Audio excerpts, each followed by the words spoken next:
Hi అండి.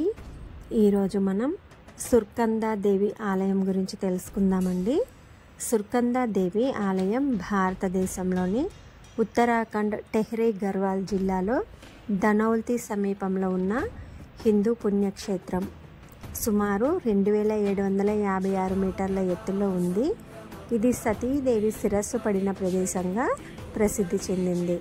హిందూ పురాణాల ప్రకారం సతీదేవి తన తండ్రి అయిన దక్ష ప్రజాపతి చేస్తున్న యాగంలో జరిగిన అవమానానికి అగ్నిలోకి దూకి ఆత్మాహుతి చేసుకుంటుంది.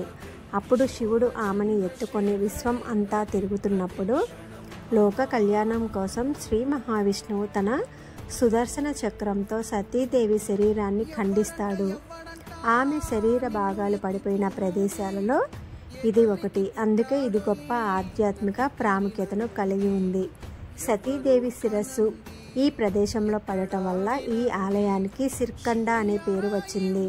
కాలక్రమేణా ఈ ప్రదేశాన్ని సర్కుండా లేదా సుర్కందా అని పిలుస్తారు. ఈ ఆలయం సంవత్సరంలో ఎక్కువగా పొగమంచుతోనే కప్పబడి ఉంటుంది. దీనికి ఉత్తరాన హిమాలయాలు, దక్షిణాన డెహ్రాడూన్, రిషికేశ్ నగరాలు ఉన్నాయి. శ్రీ మాత్రే నమః.